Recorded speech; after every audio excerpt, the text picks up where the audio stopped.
United States submarine base at Key West, Florida. A dispatch that quoted President Truman's press secretary, Charles Ross, as saying that President Truman has no knowledge of any secret project by this government that would give substance to the existence of such objects. Ross also said that both the Air Force and the Navy deny that such objects exist. Hi.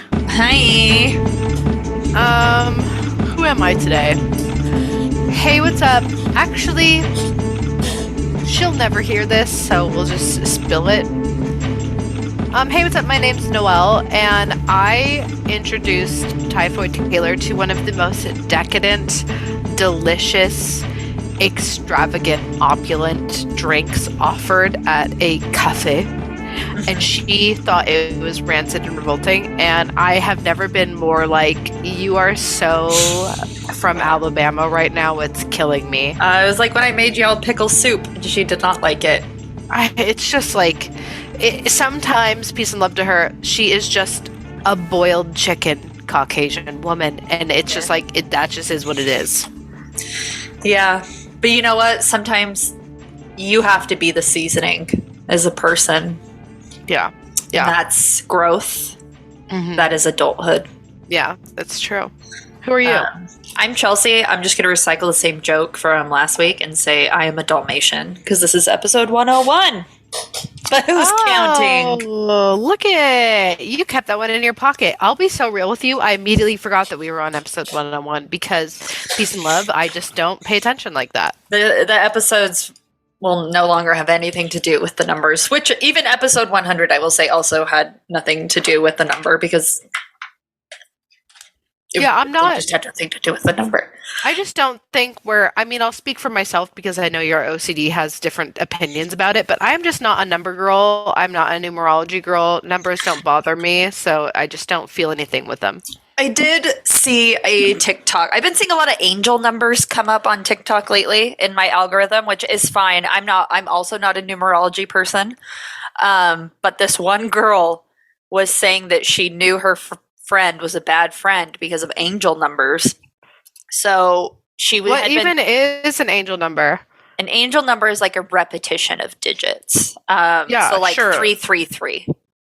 Yeah, but like, how do you have an angel number? You just are like, I like this one. It's just like when you see it, when you see like 1111 and people are like, make a wish. It's just a repeated number sequence, and people use them as guides for spirituality.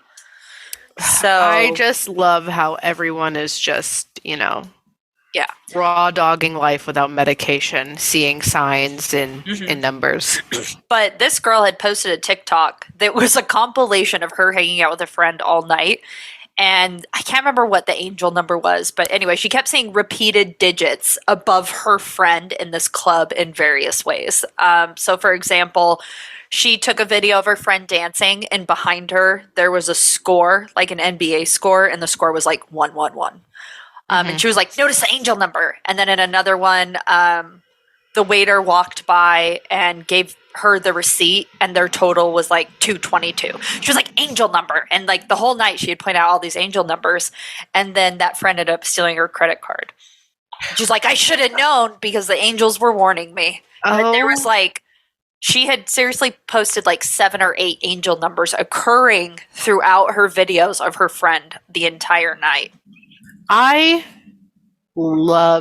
hate, but I also love undiagnosed mental illness sometimes, because like, where else will you find this? You know what I mean? Like, where else will you find this? There was a moment where I had a friendship in high school where she was obsessed with like adding the numbers of people's addresses, and if the address added up equaled like between this range of numbers, she had like bad vibes about it. That it is truly incredible. Some people, their undiagnosed mental illness makes them drive their car off of a cliff with their entire family in it.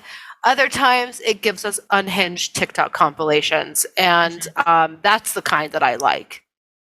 I also think they're fun.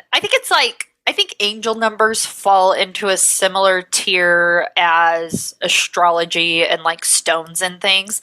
I think it's fun to use like the things you observe in nature to maybe find out deeper things about yourself. Because let's face it, if I'm feeling bad vibes about a person, I'm going to find a reason to have bad vibes regardless of an angel number. And if that's just the excuse to help me sleep at night, then I guess I'm for it. I mean, I guess my thing with the angel numbers versus like astrology or even tarot cards, because I like tarot cards over astrology, and we've talked about this before, because tarot cards, they're vague with enough detail that you fill in the blanks, and that's why they're kind of so fun, because it's always about just getting you to tap into how you're feeling about certain situations.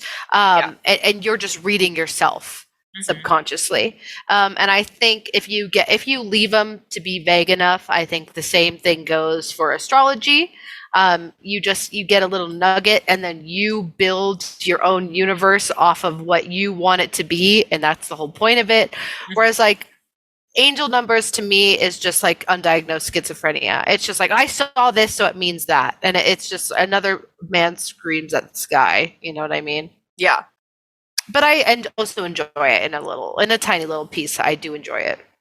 It's fun. I feel like now that I've mentioned it to you, though, you're not going to see sequential numbers everywhere. Is it like when you get a new car and then you just see that car everywhere? It's like that. Yeah.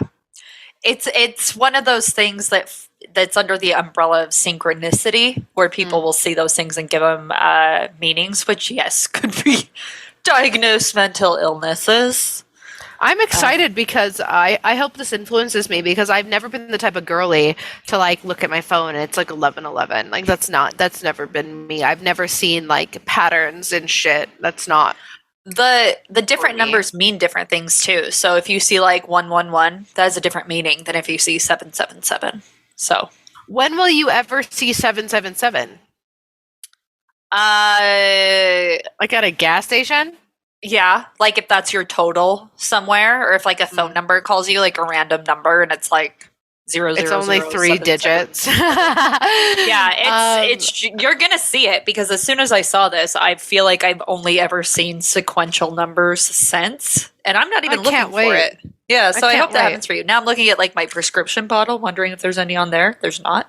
Well, maybe you specifically should not look for these things. Shouldn't do it. Yeah, I know I shouldn't, because I don't want to get any new compulsions. But I wanted to say we're not going to talk about numbers, but the very first paragraph of the episode tonight is all numbers. So that's my bad.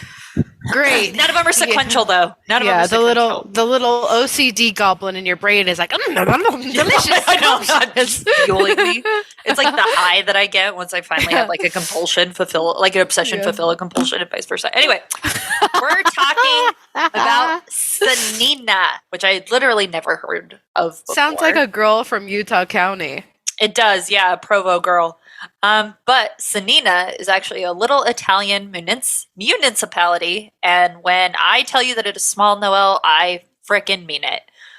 First and foremost, if you look up this area as a public schooled American, which I did, you may not find what you are looking for. The first thing to pop up that I found in Google was that it is a hamlet in Italy. Don't know what that means.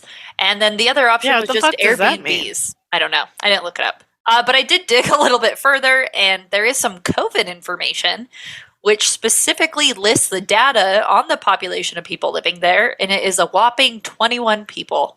10 males, 11 females, only 7 are married, 12 are single. No one is divorced, but there is one widow. There are 31... Oh, did you find Hamlet? Yeah. These are the bourgos, or hamlets of Italy. Originally, bourgos were a collection of stone barns and farming sheds, connected by winding footpaths with a courtyard in the heart of the buildings, some garden areas, and often a small chapel. I think you could like consider a hamlet town like a very scaled down, smaller version of like a city on a hill. Like it has like its main little place, small. And then it's just a little collection. It's like the scene in Hercules. I know I reference this a lot, but when he goes there and he knocks over all the pots, it's a really good scene. So there are 31 buildings in Cennina, and 26 of those are residential homes. Of the 26 homes, 23 were built before the year 1919. And so you kind of get the idea from these numerical snapshots that it is an isolated little village But you unfortunately lose out on how strikingly gorgeous the countryside of Cennina is. Imagine a perfect fairy tale landscape with brick-built cottages and probably a Disney princess or two singing to birds right in the middle of it. It is what most people would call heaven on earth, or at least they used to. Oh. You see, Cennina sits right in the middle of a slew of UFO sightings that kick off a plague of alien encounters that would plague the world for decades to come. So let's start Sounds at the kind of beginning. fun, though. I know, it is fun, isn't it? I want to go A beautiful little tiny town that's all rustic and cute and then filled with UFOs. Ground zero, I dare say. Yes, sounds like a dream. So let's start at the beginning. On November 1st, 1954, Cennina native Rosa Lotti set out at roughly 6 in the morning to make her way into town and stop by the cemetery to pay respects to some dead loved ones. She was a very devout Catholic and wanted to celebrate All Saints' Day, where many religious people pay their respects to the dead by visiting cemeteries and going to church. She carried a bouquet of carnations with her and put on a new dress for the occasion. Rosa was in her early 40s at the time, a mother of 4, and is what most people at the time socioeconomically described as a peasant. She rarely made her way into town, preferring to stay home with her children, so she made it a point to get up earlier than usual so she could get home earlier in the day. There weren't roads into town for Rosa to take, so she went on foot to the regular routes she had been on hundreds of times in the past. And despite there being paths into town, they weren't necessarily maintained for all intents and purposes, and they were what you would call off the beaten path. And it was so much so that the mother decided to carry her shoes and socks so that they wouldn't be dirtied by the unkempt countryside. There wasn't too much of a problem for Rosa, though, as she had taken these paths enough times that she had even traveled them by night many times before, and essentially she knew the area like the back of her hand. I don't care if you are in a countryside you're familiar with or the streets of New York City. Keep your fucking shoes on, girl. Oh, I thought you were going to say going out at night. I don't even like to go to my mailbox at night. Yeah, I don't think anyone should go out at night. I think if there's one thing that M. Night Shyamalan has taught us, is that we should stay inside at night. Yeah, like especially walking around. Yeah, like I'll go out. Like out isn't like the verb to go out with girlfriends, but I'm not like going outside. Like I'm not walking my dog at night. No. It's insane. No, there's no reason to. No, unless my dog is a bear. Like a literal bear, not just named bear.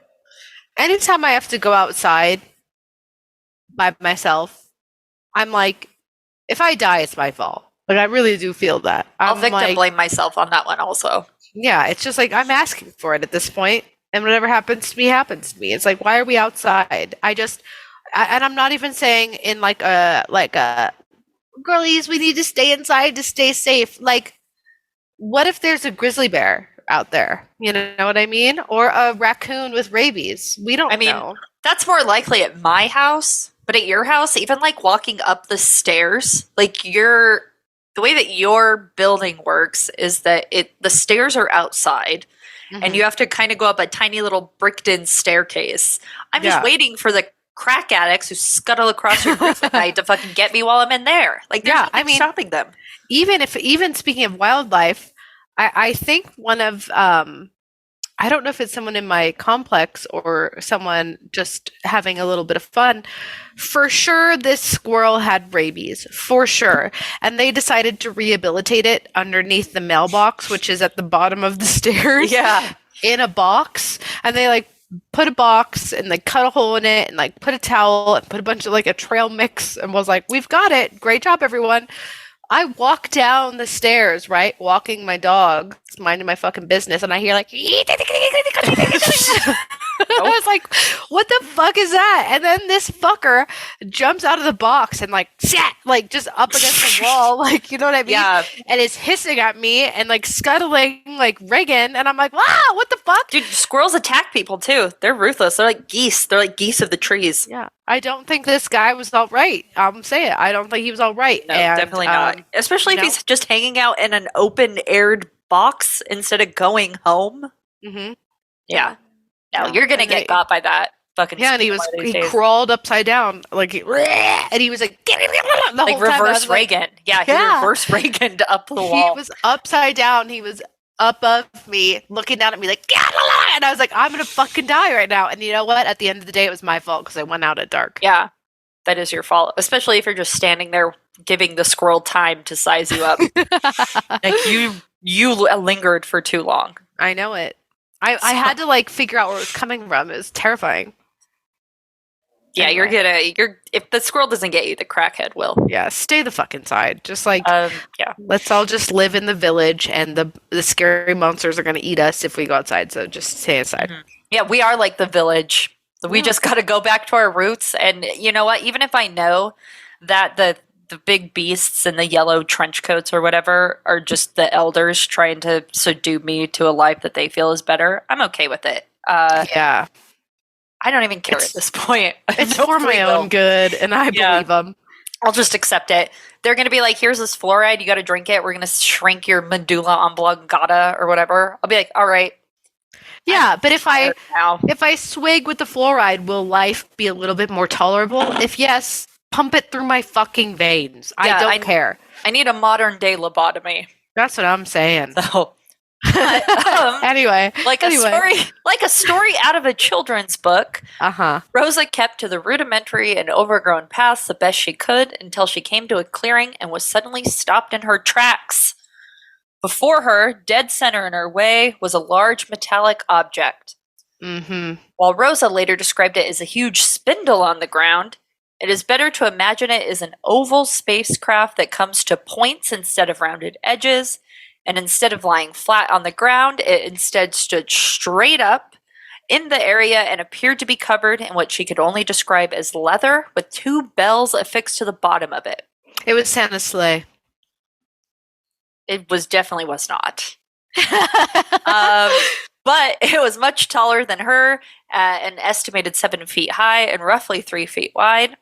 And it was later reported in a local publication, La Nazione Italiana. That was nice. Thank you. That, quote, the outside of it shone as though it was a very polished metal. On the lower cone, there was an open glass door, and inside could be seen 2 little seats. Cute. Scats, like those used by children. What? I don't scat? know. That's just, it's translated from Italian. I don't know. Okay. And in the central part of the spindle, where it was widest, there was a sort of roundish glass, closely following the round shape of the mysterious machine. Rosa Lotti had heard no sound from it. I will say, besides the scat part that really threw me off, but like, whatever. Isn't it kind of interesting? Like, I don't know, aliens using chairs? Mm-hmm. Doesn't that seem a little interesting? A little silly? It's weird. I don't like imagine aliens to have any similar things to us other than maybe like limbs. So like to think of them doing anything like how we do it kind of takes away the mystique and the power of them. Like, why would you need chairs? You're interdimensional beings. Yeah, like I really feel like that's my like perception of it all. It's like, I need a chair because my fucking back has hurt since I was like 14 years old. Yeah, you don't need a chair if you are traveling through space and time. It's like Bigfoot having a Palm Pilot. Like, what do you need that? Or like a beeper. Like, what do you need that for? Yeah, you really age yourself there. But yeah, it is like Bigfoot having a beeper. It's like, what? We really grew out of that like fucking 30 years ago. What the fuck's going on? Actually, more than that now. I just aged myself. It was 30 years ago. I had a Palm Pilot in high school, but I didn't have a beeper ever. A beeper was like in the 80s, right? Like it would be the early 80s. Like you would maybe if you were, or maybe even like late 70s, you were like a Coke dealer and you like got a beeper message. And you that feels too early. I feel like it had to have been early 90s, right? No way. When were beepers popular? I'm going to say 87. No, I'm going to say 82. I'm going to say 82. What is it? You're actually really close. It wasn't until the 1980s that the pager exploded, but they went out of style in the late 1990s. So we were both right. Knew it. I knew it. You know why? Because I was thinking about the original Wolf of Wall Street. That's why. Did they have beepers in that? Got a beeper. You got the pores got the beepers, and then you would get the beeper notification to call home, and then you'd pull over and use a payphone. But Gordon Gekko had the phone inside the limousine. Okay. I didn't actually ever watch that show. Well, maybe you should, because it's really good. That's the most bro thing I'll say about myself. Cool. So, radical. Oh my god, I need to edit that out, but I know I fucking won't. So. Oh my god. I just said the most embarrassing thing, which is like, I love the shittiest frat boy movie, and then you said radical, and like immediately, and you also did the sign, you did the hang loose, and no one else would see that. You did the hang loose unironically, almost naturally. I know. And that erased how I felt about like letting it be known that I like Wolf of Wall Street. So thank you so much for that. I don't even know Continue what to do. on. I know, now I feel like I'm going to throw up. So anyway, let's just move on. So curious, fearless, in shock, or all of the above, also how I feel right now, Rosa approached the craft and looked inside and examined the little seats that were affixed in what can only be described as the cabin of the craft. While she was investigating it, two beings came out from behind the craft and the bushes that were helping to partially obscure it. And they were like, "What are you doing here?" Like, this is Italia. Initially, God, we're so bad with accents. Hey, I'm walking here. Yeah. That's what the aliens said. They were just two aggravated New Yorkers. Initially, Rosa thought that they were two children. But ultimately, as she got the chance to observe them further, were actually two little men. I just want to be like, it was a Mario. It wasn't. She estimated that they were around 3 feet tall and had friendly expressions on their faces, which led Rosa to feel not too concerned when they approached her closer.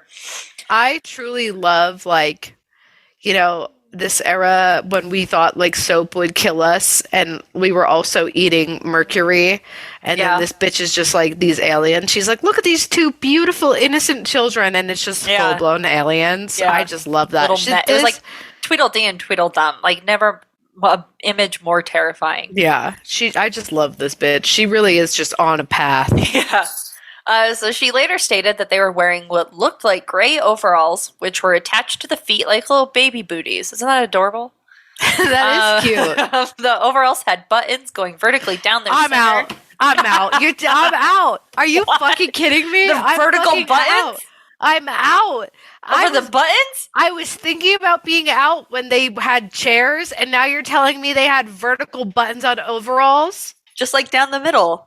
You're fucked. I'm out. No fucking way. She should have scratched that from the record. I don't even have a sarcastic response. This is a really weird hill to die on, Noelle. Are you kidding?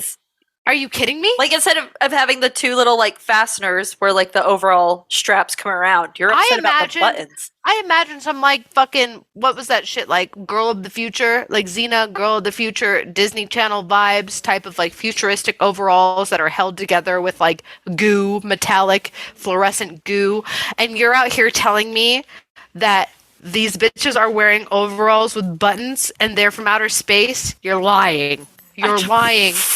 You're lying. They came in a spacecraft and they're wearing fucking Oshkosh. What looked like buttons? No fucking way. They were cute. They were fucking cute, Noelle. Get out of here. These are Keebler elves. As far as I'm That's still cute, man. concerned. These are not aliens. These are tiny men. These are what to serve their cookies. Yeah. So unbelievable. Yeah, the buttons, that really threw me off. The fit of their little feety pajamas that they were wearing reminded Rosa kind of a long john underwear. They had matching gray cloaks and little helmets. And although they weren't tall, they were proportionate to what an adult man would look like. Okay, and Rosa, that's a dig. Yeah, and Rosa believed that they looked rather normal, despite their size and peculiar clothing. So they looked human, but they were just small. She stated that they engaged with her rather jovially. They were waving their hands around. These are elves. But These are elves. They were waving their hands around and like, and they were like, we want to make a cookie. You're like, what are you doing? They did talk to her, and she said that it almost sounded Chinese. That's racist. Yeah, and she had written out what they sounded like, but I didn't put that in there because I didn't want to get canceled. Thank God. Yeah, so we're not going to imitate that. We'll only make fun of the New Yorker accent. Yeah. But the way that they approached Rosa made her feel as if they really wanted to genuinely come off as friendly, so she wasn't immediately concerned for her safety. But as they kind of got closer, as they like scuttled in their little pajamas, she felt more surges of fear as she saw more details on their strange little faces. She noticed that the upper lip had a peculiar upward curl to it, which exposed a small set of teeth that appeared to be filed down. They also held and although they held the smiles on their faces, they kind of freaked her out because one of them pulled one of her socks out of her hand, and the other grabbed her bouquet of flowers. And they looked at the stolen things very closely. They even kind of wrapped the sock around some of the flowers that they had stolen and put it in their spaceship. And the older of the two noticed Rosa was upset about them just like taking her stuff, and he handed her back a couple of disheveled and like broken stemmed flowers. That's nice. That's nice of them. Yeah, they hurt her feelings. Usually when you get robbed by Italians, they just take it all. They don't even give it back. Yeah, they were like, like two little Italian New Yorkers are just like, get out of here. But the younger of the two, he took out two circular white objects from the craft and held them out to Rosa as like a here. And for some reason, that snapped her out of her deer in the headlights state of terror, and she just turned and ran away. Oh, what a stupid girl. Just take the little thingies. No, she was fucking out of there. She left a pillar of smoke in her shape. She ran away cartoonishly fast. And at one point, after she'd gotten far enough away, she turned around to see if they were following her. But instead, they just stood in the same spot, watching her from the clearing in the thicket with their large, unblinking eyes transfixed on her. They were just like, you're breaking my heart here. They're like, Rosa, come back. Breathless, Rosa finally made her way into town, and she was absolutely terrified. A local man who knew her, named Beppe Gostinelli, saw her. Say it like you're eating a breadstick. Oh, Beppe Gostinelli. There you saw go. her run by, but she was too scared to notice him. He did call out to her and try to get her attention, but she just flew right by him. And the other townsfolk noticed Rosa scuttling around looking for a priest, and eventually her close friend, Anita Valenti, managed to get a hold of her and help calm her down. And Rosa, despite being what we mentioned earlier as a quote-unquote peasant of the times, was a very well-respected woman who carried herself with like good dignity and high stature. Yeah, like me, a peasant with dignity. Yeah, she commanded respect in the way she carried herself. And she told those in town, like the people in town, what she had seen. And they all did believe her. Can we pause and just like imagine how pussy this story had to sound? Oh, two tiny little men in baby overalls and booties took my flowers and then gave them back. I would be like, okay. Well, they gave some of them back. They didn't give her back her sock, though. Okay, so what's worse? Having a little tiny man stealing your sock or being in a public restroom and someone's taking pictures of your toes? Yeah, she was marginally robbed by small children. Or the Keebler elves, as you eloquently put. Yeah, like I would just be like, okay, and your point? Like, what the fuck? Why are you freaking out? Yeah. Children took your sock? Okay. But they did believe her, and the tiny little population of Cennina decided that they would retrace Rosa's steps and help her find the little men who had frightened her so terribly. And at this time, the municipality police officer was also tracked down, so he went with them. But unfortunately, by the time they got to the encounter location, the craft and the little men were completely gone. All that remained was a large hole in the ground where the ship had once stood. And our story does almost end there because Rosa would give a series of interviews about the incident, but ultimately she was never bothered by the little men again. Yeah, she's off-putting and rude. Yeah. But unknown to Rosa and her neighbors in Cennina at the time, there was a multitude of corroborating witnesses who would eventually come to the forefront of this peculiar encounter. So on that same morning of November 1st, a 21-year-old stonemason named Romualdo Berti saw something strange in the sky just after Rosa ran away from the two men in the clearing. From an excerpt, this is the coolest title in the history of mankind. So from an excerpt, like a research paper called The Fifth Horseman of the Apocalypse, UFOs, History, 1954, November through December, written by Lauren Gross. Rough time, but cool title. Yeah. Berti apparently had a crystal clear view of the sky above Rosa's encounter. He claimed that he saw a luminous cigar Oh, rise what up an out of the area. artist. What an Yeah. artiste with that description in comparison to her bullshit. I know hers was hard to describe. It was like a cigar, but the ends are pinched. So imagine that. So he saw like a luminous cigar rise up out of the area in a vertical position, turn horizontally, and then shoot flames from its end and head towards Badia a Ruoti. Later, a hunter in the area would also come forward and state that he too saw a strange object landing near the clearing at around 6:30 a.m. At that exact same time, elsewhere, a florist named Andrea Levy was driving his delivery van when he saw something that resembled oh my god, that's a typo that I cannot decipher. But he saw the cigar-shaped thing coming out of the direction of Florence at around, you guessed it, the same time, 6:30 a.m. It left a smoke trail in the sky before it eventually flew out of sight towards Cennina. So people all over the place who had no chance to like really touch base all came forward, and they're like, shit was going down in that spot at the same time Rosa said it happened. I love that. I know, it makes it fun. But even more interesting is a different account which came out only after investigators were looking into Rosa's main encounter. It was recorded in a completely separate report, and it was two young boys who had been in the area apparently witnessed something strange while they were out doing farm chores. And they stole a woman's sock? They did, yeah. In a separate newspaper interview that did not get published, these two kids, ages 9 and 6, had told a pretty amazing story about how they got up early on November 1st to tend to their pigs. They caught some movement out of their peripheral vision and noticed a woman off in the distance talking to two little men. The boys ran to get their dad, but by the time they returned, the woman and the little men were gone. Now, none of these stories were linked at the same time, and it wasn't until investigators found some strange drawings that the 6-year-old did in his school workbook at the time that they realized that they had accidentally corroborated Rosa's story in full. When I just, I just want to say something really quick as you cough. I appreciate this, right? I love that for us in our ufologist era, we get to have this story, right? We get to have this story. We get to have this corroborated. It's really fun. But where is this energy and effort when it comes to unsolved murder cases and missing people? Like, why? How the fuck did investigators find a 6-year-old's workbook and be like, these are the little men from the UFO story? But meanwhile, like a fucking girl went missing 5 years ago and no one knows shit and dick about that. Because the investigators are people like you and I.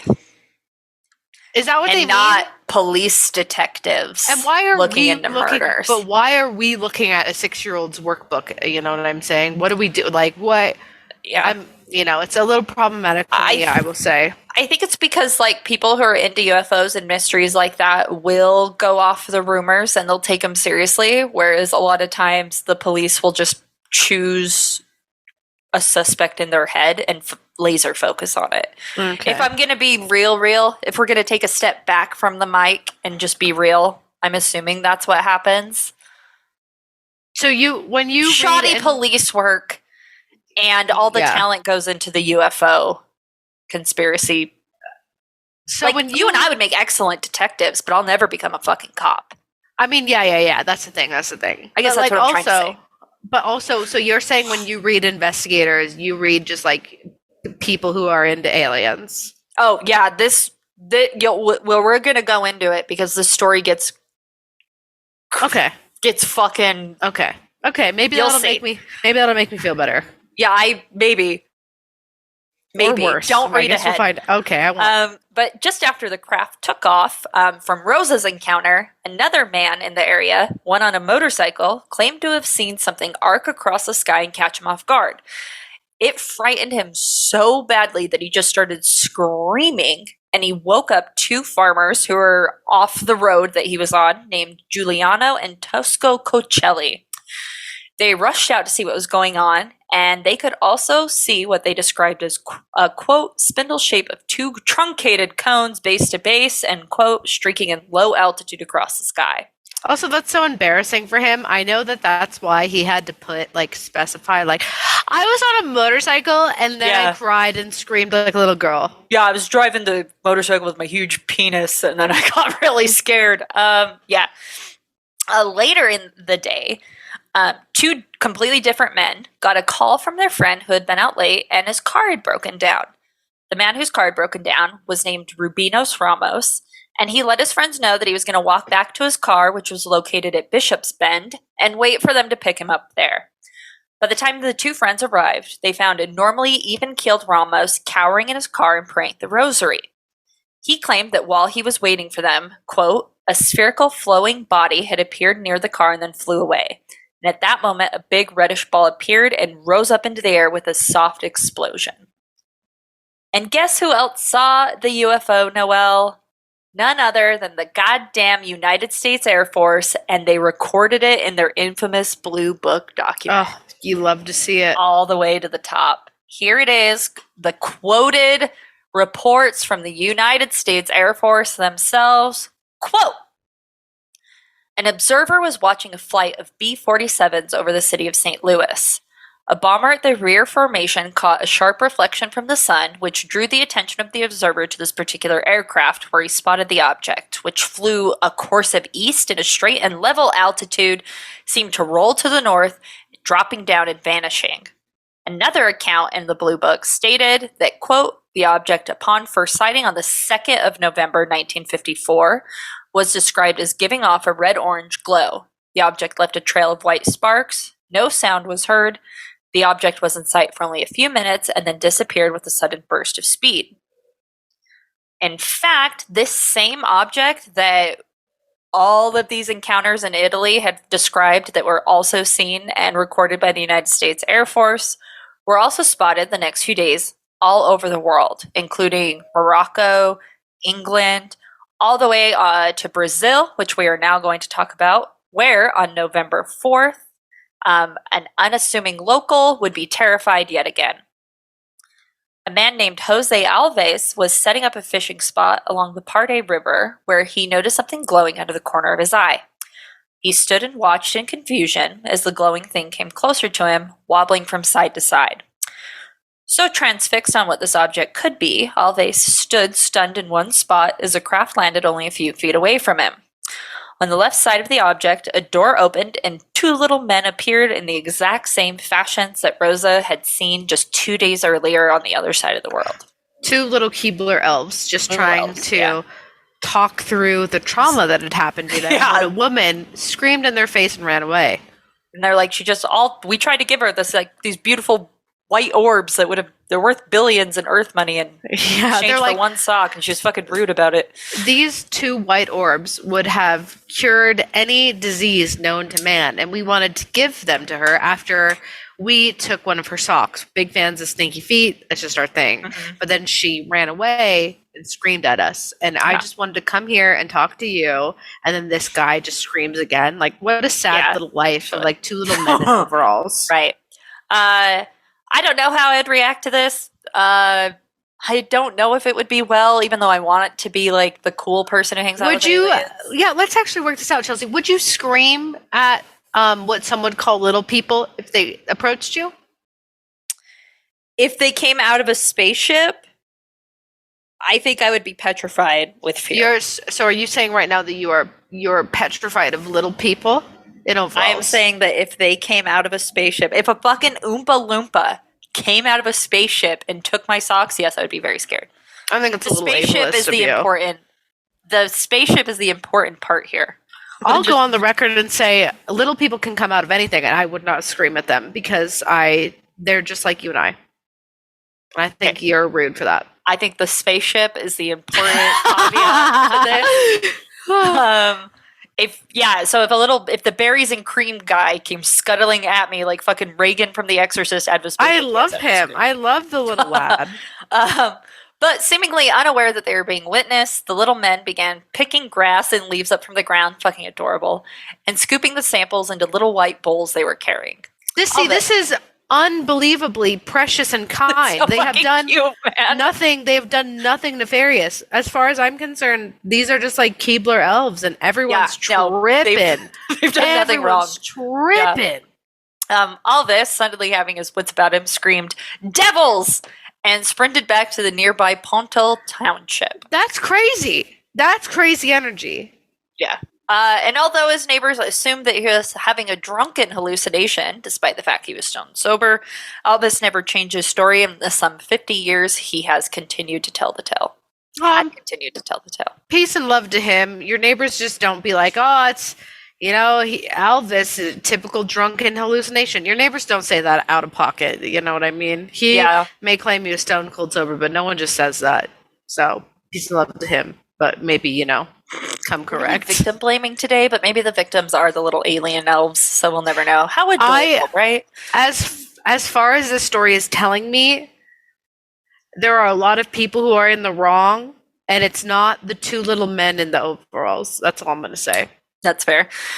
Enter the true villain of the story, the United States Air Force once again, who would come out with claims and try to dispute that the sightings and the existence of these UFOs were nothing more than their tried and true excuse known since the dawn of man, that people were just seeing balloons. Oh, God, they're so pussy with their shit. Which is really funny because the Air Force itself keeps meticulous records of airborne craft known to them, and guess what? 0 balloons were noted, reported, or accounted for during that time, meaning that although they pitched the idea of balloons to the public, Project Blue Book ultimately called their bluff, and we now know that they were tracking these little men the entire time. That's a big whoopsie on their part. And in fact, it was such a big deal, these little men, that the Army accidentally got pulled into it when 2 corporals had a direct encounter with these UFOs. On November 6th, only a few days later, the 2 men sent out the following reports to the Newcastle Air Force Base in Delaware. Quote, they said, Saturday evening, we sighted 2 identified objects. At the first sighting, I told Bob to pull over because the objects were definitely foreign to me. I rolled down the window and watched the objects cross the road slowly. They were in a trail formation and changed side to side, and they continued this way out of sight. The second sighting, a few minutes later, was when the objects flashed across our front, going about 500 miles per hour from left to right. They disappeared behind the hill. The third and final sighting was about 2 minutes later. The objects were hovering on our left. We stopped and got out of the car. The objects were maneuvering slowly. They got very close to each other and then moved across the highway. At this point, we could hear and feel a vibration from the objects. This was the closest the objects came to us. And this is heavily edited down because the reports were massive and they each submitted reports. They confirmed the shape, the red color, the trajectories that they took across the sky, everything that every witness we have talked so far, they repeated. I just want to also point out here that was it Neil deGrasse Tyson who said, or maybe it was like someone else, Bill Nye, who knows? Someone, a great mind, said like, if aliens come to Earth, it will not be friendly. Do you know about this? Yeah, that sounds like Neil deGrasse Tyson. I don't think Bill Nye would ever be that negative. Someone said it, right? And at first you're like, but then you hear about these types of stories where random Italians are rude for no fucking reason. And you have to go like, this is karma. You know what I mean? In the 50s, we screamed at some Jubilee aliens and their flowers, and we screamed at them, and we called them devils, and we were fucking mean. And now, because we did that, we get the big fucking mean, nasty, resource depleting aliens, and that's on us. You know what I mean? It's like you see it in every TV movie where you see the adorable baby, and then we're kind of mean to it, and then its big, terrifying mom comes out and just wrecks shit. That's what we've done here.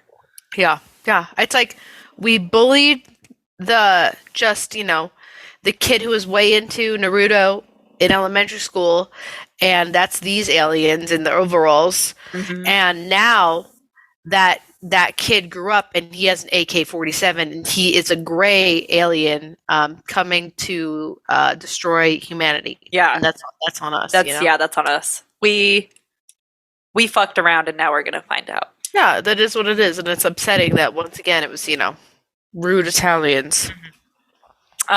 Interestingly enough, Project Blue Book, the account of these reports, states that these objects were definitely proven aircraft. Publicly, however, the two corporals were slandered, and the military claimed that they either made up the story entirely or that they were too blind to have ever been allowed in the military in the first place. Damn.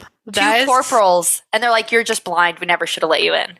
Corporal. Damn. Yeah, fucking rude, right? Shady. How pissed off would you be too? Like, if Project Blue Book comes out and then they're like, yeah, these were definitely aircraft that these guys saw. And then, but publicly, they're like, they ruin your life. I'd be pissed. I mean, that's the U.S. government, baby. Yeah, I would come back as a gray alien at that point. Yeah, I would start selling secrets, I would start selling secrets to Russia and been like, you should have thought. Yeah, I would have been that blind Chinese balloon we just shot down. Yeah. Just my face just blown up. Piloting it. Yeah.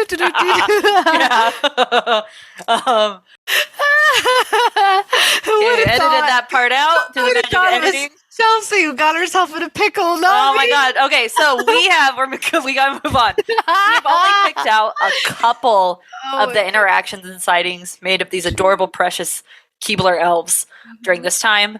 But believe me when I say that there are hundreds of corroborating sightings that come out from all over the world in those first few weeks of November 19.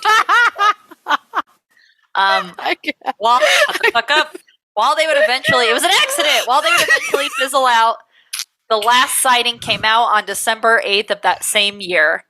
A farmer named Giovanni Aquilante left his home in the same way Rosa did and set about his chores. This time, however, he didn't come back. Concerned, Giovanni's two older sons went out in search of their father, following the footsteps he would take while working on the farm, hoping that their dad had simply lost track of time or laid down to take a nap somewhere. They didn't find their dad, but they did stumble across two little men who were walking around a low and disheveled brick wall on the Aquilante property. The two sons froze and locked eyes with the little men, who scuttled over the wall and ultimately seemed to vanish into thin air. Terrified, they returned home, both scared of what they had seen and the fact that they hadn't found their missing dad. They said, "Are you crying?" I made a movie reference. It's a really good movie, but it just came off so terrible. Anyway, I can't handle it. I'm cracking. The two sons, they stayed up all night, keeping watch over their family home, hoping that whatever got their father wasn't going to come back and finish the job. Their hopes slowly ran out as it began to pour rain, and they were worried that their elderly father was dead somewhere and that they would never find him. Surprisingly, however, this part's really cool, actually. At 6 a.m. the next day, Giovanni came home completely dry despite the fact that it had been pouring rain all night. He was in shock and initially unresponsive, but ultimately he relayed to his two boys what had happened. He claimed that while he was walking past the small wall, two, quote, dwarf-like creatures had surprised him and caught him off guard. They grabbed his hands, and the next thing Giovanni knew, he was home. That's convenient. Sounds like trauma suppressing a horrible event that happened. And they were all confused and absolutely distraught, unaware at the time that they were caught up in this global alien encounter that had been plaguing hundreds of people at the same time.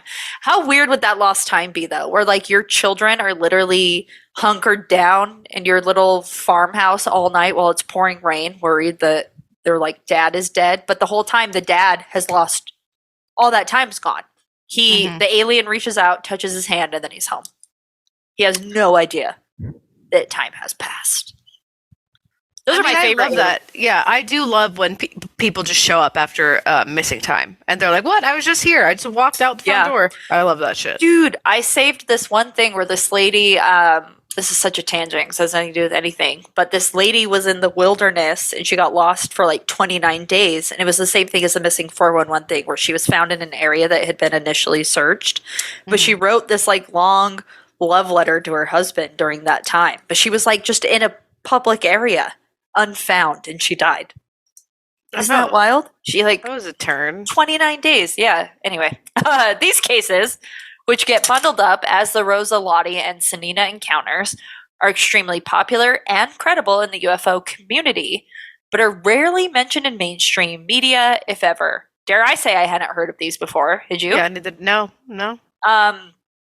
But it isn't too hard to find evidence when you know where to look.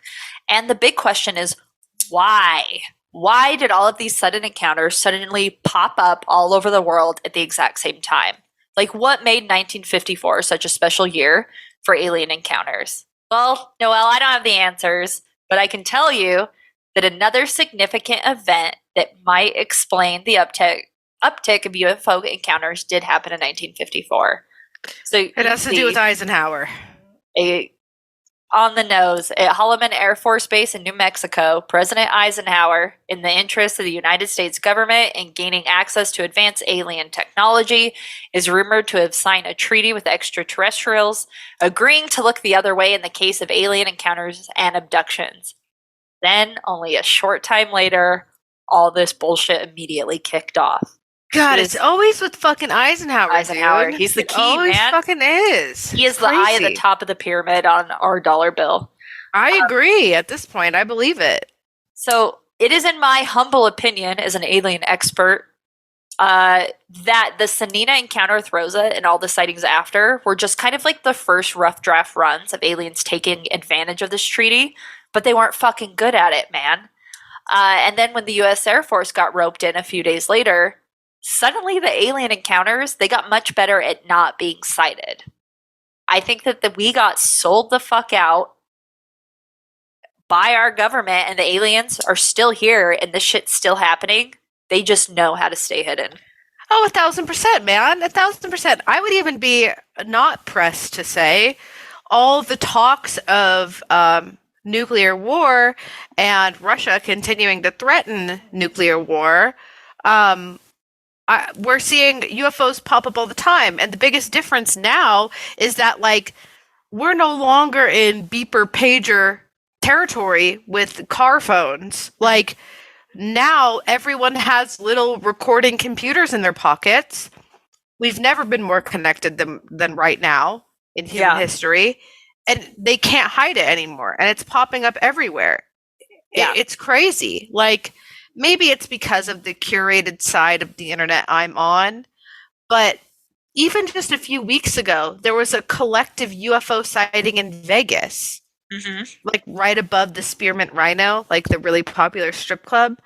And it's like, you can't hide it anymore. Like, the government can't cover it up anymore. Hence why we're getting all of these uncensored and publicly released documents. Yep. They're like, they can't pull no Eisenhower shit. Like, it just is what it is.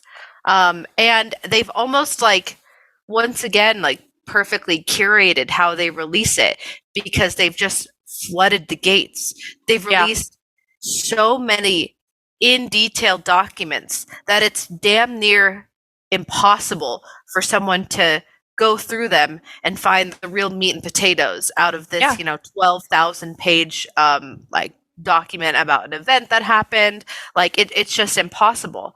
And they're also picking times when we're so overwhelmed by everything else that, like, hearing about a UFO doesn't even, get a little tingle in your dick anymore. That's the tea, right? Especially with the way that they did that soft disclosure. And I say soft disclosure under my own personal soft disclosure, because I think you'll agree. They watered down disclosure so much that they put it under the umbrella of military aircraft that we're just not sure how to define it yet, which is fucking boring. Mm-hmm. So now it makes it easier when we do see things like that in Vegas for, like, military aircraft that we just haven't identified yet. Yeah. It's the same. It's like our modern weather balloon of Roswell, That's what they pitched then. And now what they're pitching in modern times is just military shit. It's the perfect scapegoat. Yeah. No, it's so true. I mean, now they get to just be like, oh, it's a drone.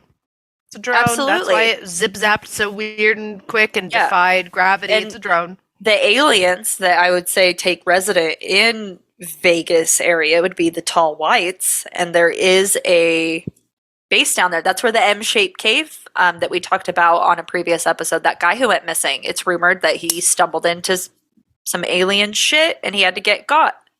Yeah. Yeah. And you know who else lives right next to an Air Force base? You and me. Yeah, man, I wish they would come. I'm so sick of it. Like I said on the Patreon, I'm so sick of paying these taxes I'll never see. Speaking of things you can pay for and actually see, we have links in our bios. I am at Noelle Fain. That is at Sithlard. We are at Go to Hell Podcast. Click any of those links and you can get to our Patreon. $1 gets you in. Episodes every week. Very fun. Spilling tea. Having tea. Episode this week wasn't very fun. It was a little sad. It was dark. It was. It had.